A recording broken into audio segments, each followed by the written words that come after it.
For goodness sake, it's the Free Speech Show! Yeah. All right. Free speech. Welcome to the Free Speech Show. Welcome, America. It's Free Speech from the living room. I'm Bill Bronner. And as you can see, it's a small, intimate setting here. The premise of the show, well, tonight's guest, we have Gary Gordon, who is a blogger extraordinaire, a songwriter, lobbyist. Yeah. Professional lobbyist. My good friend Laurie Buckley, who is a radio personality and publicist. And Matt Kirshen, who you may recognize from Last Comic Standing, but he was famous before we found out about him over here in the United States, so in his own place, in his own country. Here's the premise of the show. Every week we have a topic. Tonight's topic is failure to impeach. And then I always put some little thing behind it, which I don't remember. But basically, is Congress dropping the ball, or is it smart politics to not impeach? And here's the one reason why I don't hate everyone for not starting the impeachment already. Dick Cheney. I mean, and I agree with Dick Kucinich on this. I mean, with Dennis Kucinich on this, is that first we have to impeach Cheney, then we could impeach Bush. But Congress has dropped the ball on the Cheney impeachment. Now, here's why I think that it is a real failure to impeach.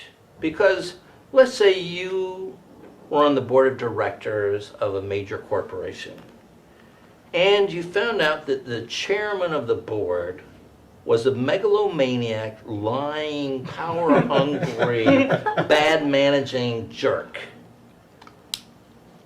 I'm a shareholder. All I did was I went to the shareholders' meetings, I signed off on the board of directors. Congress is our board of directors. It's their job to fire this guy. Now, I understand the complications of trying to impeach Bush because, number one, the line of charges would take up, of everything that he's done that's impeachable, would take about a year just to hear all those witnesses. So I think you would have to cherry pick your impeachment reasons. And you know what, I think first thing you would have to go to Colin Powell and say, Colin, what can you tell us in the impeachment proceedings? Because Colin knows some shit. So, but that's the problem. And what I really hate about the Democrats is they are playing politics with the war, they're playing politics with the failure to impeach, they're playing politics with it because they know that the longer Bush stays in office, it's going to be easier for them to raise money, which money makes the Democratic Party purr. They know that Americans are going to, well, they think that Americans are going to hate Bush more and more and more and more and more.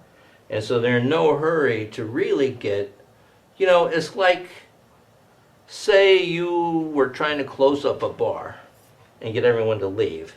You let the homeless guy who smells of urine come in and have a cocktail at closing time. So that's kind of their strategy is, let's just let this stinking president stay in there and rot, and then we'll be all raising all the money we need to have our $100 million primary campaigns. So I don't think it's smart politics. I think that it's time for us to move to a parliamentary system because I think that's the only way that we could have a government that would be responsive. I mean, if Tony Blair were at 27% in the in the ratings and the polls, don't you think that the the Labor Party? Yeah. They're gonna say, "Get the fuck out, Tony." We're having a no confidence vote. I mean, a no confidence vote would be perfect at this point in time. And, we have a gutless army. No one's willing to do a military coup. I challenge you. To coup or not I to challenge coup. you, Pentagon. Yeah. These horse asses in Congress won't do it. You gotta do it. But that's it. I don't think it's smart politics. I think it's a mistake. I think that the precedent that we're setting the next president's going to think, hey, I wonder if I could push the envelope further than that fucker. That's right. And that's what we're going to get. This is the next guy who somehow has been so corrupted that he can look in his mirror and say, God chose me to be our president. I'm here because God chose me. Yeah. God fucked up the voting machines in Florida. Yeah. All right, well, we have a good show for you tonight. That's my time. Our first performer, a gentleman who former mayor of Gainesville, Florida, now blogger, GaryGordonProductions.com, I believe is the website, and a musician, has a band, plays, writes songs every day, like 7 of them. Every day he's writing like 1 million songs. Gary Gordon.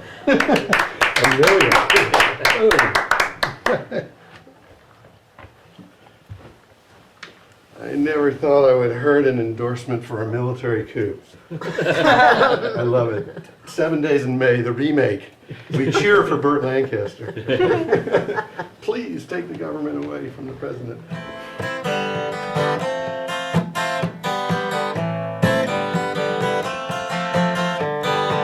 There must be some way out of here, said the joker to the thief. Well, speaking of remakes, I want to say, did you write this? That's great. I haven't heard it in all my life. no, I went to see the remake of 310 to Yuma, the big blockbuster remake of 310 to Yuma. You may have seen it. I don't want to give it away. It's terrible. But You've ruined it for me. I went to see it. It stars Cameron Crowe, and his job is to take Christian Brando to jail for having murdered an actress named Lana Turner, who was killed at a producer's house. Lana Turner, of course, was married to Ted Turner. This was when Ted Turner was in the Confederate Army. You may remember he was a Confederate colonel. He was part of Pickett's charge at Gettysburg. Pickett and the rest of the Confederate Army almost wiped out in Pickett's charge at Gettysburg. They ran into the famous impenetrable DiMaggio line, the famous Yankee Army line that cut them down. The impenetrable DiMaggio line. It named, of course, by General Jolton Joe DiMaggio, actually. This was when he was a Yankee soldier before he became a Yankee ball player. Defeated 56 Confederate armies in a row, and then went on to marry Marilyn Monroe. Of course, Marilyn Monroe later married Roger Miller, who was king of the road, and then he became a playwright, and he used to work with Elie Kazan, but then Elie Kazan and him had a falling out. That was during the famous folk music scare of the early 60s. Everybody was worried that Peter, Paul, and Mary were going to dominate the music scene for about 10 years. It was terrible. So Elie Kazan named names, and then, of course, the British left Iraq and had the British invasion of the United States. The Beatles came over, and they partied with Cassius Clay, who later became Muhammad Ali and refused to go to war against the Viet Cong and lost his title for that.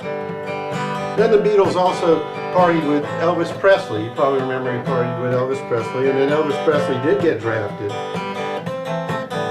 And that left us with Bill Haley and the Comets.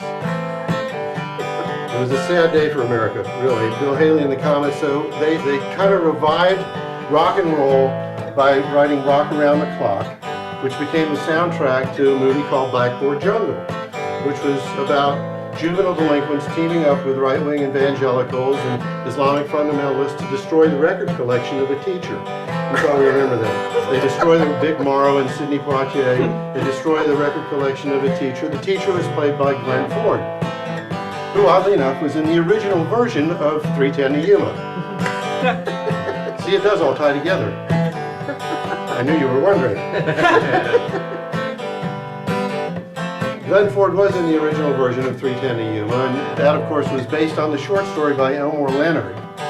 Elmore Leonard then went on to write West Side Story, which was about two gangs fighting with each other, until one person in one gang and one person in the other gang wanted to get together. That would be Jenna Bush and Chelsea Clinton. And, of course, their parents were not interested in this happening, and the Bush family went to Jenna, and they said, you can't marry Chelsea because her father was impeached. And so the Clintons went to the Bushes and Bill said, blow me. Of course, when that happened, George Clooney decided to make a remake. That's part of what he does. He wanted to do a remake of the movie about the impeachment of Bill Clinton. And then it was pointed out to him that there had been no movie about the impeachment of Bill Clinton, so he really couldn't do a remake about it. But he said he wanted to do the remake anyway because he was going to make it about the current president rather than, Bill Clinton, and that would be the remake. And they said, well, you can't really do that about the current president because he's never had a blowjob. And so there's no historical precedent. There's no grounds for impeachment. We can't impeach him just because he's been mooning everybody ever since he got in office. So Clooney decided instead that he would make a remake called Blackwater's 11. You probably heard about this. Blackwater's 11 was about a bunch of friends, about a bunch of rich corporate friends who decide to steal a lot of money from the American Treasury and try and get away with it. And that led to an investigation. Senator Patrick Leahy and Senator Tom Daschle said, wait a minute, we've got to investigate these remakes. We can't have this happening. So they called an investigation, and right before they were about to investigate the remakes, along with the proposed Patriot Act, they got a bunch of anthrax in the mail. You may remember that. Now, so they backed off on their investigation, and the Patriot Act was passed. Now, you may be asking yourself, well, why don't the spineless Democrats impeach the president? And of course the answer is, they get phone calls in the middle of the night, and those phone calls say, remember the anthrax. So George Clooney's now going to do a remake about senators and congressmen not doing an impeachment because they're scared of being poisoned by anthrax. And the name of the movie will be Good Night and Fat Chance. There must be some way out of here, said the Joker to the Dean.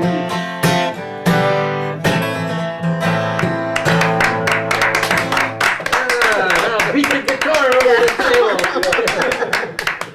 Aaron Gordon. We have one of our regulars here. This is a good friend of mine. She is from a distinguished bloodline of comedy royalty. Laurie Buckley's daughter, Lady Laurie Buckley. I'll take it.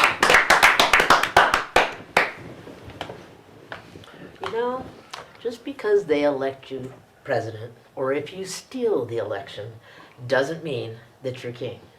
And I think that everybody knows by now that the whole war scene was all about oil and power and greed, and what a full sweep they made through our neighborhood. In our pants. I thought I found George Bush in my pants just before I came here on the show, because they're in our emails, in our phones. I can't imagine why a bunch of Saudis blow up the planes and blow up the buildings, and they're after us. I go, what kind of plan is this thing, And just on a personal reference, I did a little radio show a couple years ago, and because I had been talking all of the obvious things about Bush and slamming in a big 5-minute show on a little tiny news station in Las Vegas that got shot up to the internet, and 3 times calls from the CIA. I said, I go, me? Just talking using freedom of speech, so I felt that, and as you know, many other people lost their benefits, lost their sponsors if they spoke any negativities. So we've got a guy now that's in through our underpants. We can't even find Osama. He declaims the entire world is the battlefield because Osama threatened to kill us anywhere he found us. And so that means now anybody he thought was Al-Qaeda could be killed and murdered in their homes. Babies, children, pregnant mothers, oldies, newies, whatever. Didn't matter. Blackwater, all the way. So now we got a guy who's crazed, made us afraid. And we have to remember, as a country, it's supposed to be the greatest country in the world, had all the bells, had all the whistles, had all the airplanes, got all the ships, got all the crap. And when it comes to being afraid, we're the first in line. We allowed people to make us afraid, when this is the time when we know we're going to make mistakes because we're chicken. We're all afraid of our furniture and our schedules and things that we have to do. So we're just kind of, being terrorized and allowing it to happen like we're, like we're just entertaining ourselves instead of actually doing something. So in this country, the founding fathers knew that this crap was going to happen. They saw that way ahead of time. They didn't see corporations. They kind of viewed the bankers a little bit, but they got away with it anyway. And so they turned out to just say, look, you got a guy that's acting like a king, smells like a king, walks like a king, doesn't have to be accountable for anybody. That's a king, and you have the right to challenge him, because Congress is Bill Moyers was discussing about Congress, and he says maybe they don't really know how to act. Maybe they don't realize their power in this governance, that they should be challenging him. We had a sense of balances, checks and balances put in. We should have been able to run through a system that's worked well for a couple hundred years under World War Wars, Korea, all the other places we romped and frolicked. We didn't deny people their rights. Hi, here's the flag. You don't get anything anymore. Oh, we get this all, but oh, you're an immigrant. Forget you. Instead of treating people like the honor of which we accomplished, we've turned around and allowed just the opposite. So let's just say Congress didn't know. They took the money, they're entertaining, they're getting all these bucks, they're afraid their own constituents sees and all their interests are going to be affected, just like we were worried about our house and our furniture and our jobs. And so they're playing a whole different thing of let the president do whatever he wants. So here we are, stuck in a situation where we've had a maniac. See, if we'd had checks and balances in the right way, the president would have gone up like Lincoln did during the Civil War and said, hey, here's my plan, let's talk about it, let's work it out, let's do it together, I'm going to get you on board and we're going to work this thing out. But no, secrecy, hidden demands, fear that we extend to people really screwed up our stuff, really kept us from dealing with the issues. And even if Congress didn't know how, we could have had more debate, we could be talking more about this. But instead we're not doing that. So here we are in this dilemma. We've got a president with the most vicious toolbox that the world has ever seen. He's just wiped out habeas corpus, so nobody gets it till we put it back in the box. He's now got the power not only do we have 162 or plus soldiers there, we've got 180,000 people helping him. So now we've created a community, like we're going to stay there, like we're going to suck these people's oil dry. The minute they lose oil, and it goes down to $10 a gallon, we're out of there. We'll be riding high on sunshine somewhere, doing the wild thing. So it's like, what I understood, because, I'm just like you guys. I sit in my living room, I read the paper maybe a little bit more. I might care a little bit more than some people. But it's like, what are we going to do about this? What's our answer going to be? We have to go back in, and we have to impeach. Impeach means you are going to get in there, you're going to have a big visit, you're going to have investigation, you're going to spend some money, just like Kenneth Starr. Can't believe he runs Pepperdine. And what did he get, $8 million for climbing up the desk and doing it with Monica right there, seeing everything, telling us about what morality is. And we could investigate, we could be talking about it. And we have to say to them we must punish them, because look at Cheney. He's been the master of deception all along with Karl Rove and all that lovely, let's be political instead of dynamic. And they say, did you hear the thing about people with heart problems or heart, machinery in their heart, that they have a tendency to not give a fuck about anybody? God, haven't we validated that truism? Let the myth be dying, this is really the truth. So we've got this maniac controlling everything, unanswerable to Congress. We have to change that. We have to go back and impeach to teach a few things. And if we don't do that, then the guys in 2009, no matter who they are going to be left with a giant war chest and all this history of unaccountability, and we're going to be in a friggin' mess. So we got to kind of stop for a minute, rethink what's happening, and talk that impeach talk. I thought we didn't have enough time. We got time. Let's make him answer so we can say nobody that's president and vice president of the United States is ever going to do that again. Laurie Buckley. Yes. All right, our final performer before we come back for the panel is a gentleman. I was delighted to get a chance to meet you 2 weeks ago when I saw you perform in Venice, California, and at a little political event. And it's not often that you see someone on TV where you go, that guy is funny, that guy's talented. But when I saw you on The Last Comic Standing, I go, that's a funny guy. He makes me laugh. Matt Kirshen. Yay. Welcome to the show. Thank you very much. Thanks for having me. This is good. This is going to be quite a hypocritical performance here. I am going to discuss George Bush in the form of an ill-prepared, ill-thought-out speech in front of a cross. This is woefully underprepared, and I apologise for that. I found out about this show yesterday and then did nothing about it until about an hour. This feels like being back at college, to be honest. I'm going to be honest with you, at some point along the way, I may have to fake depression to let me retake the gig.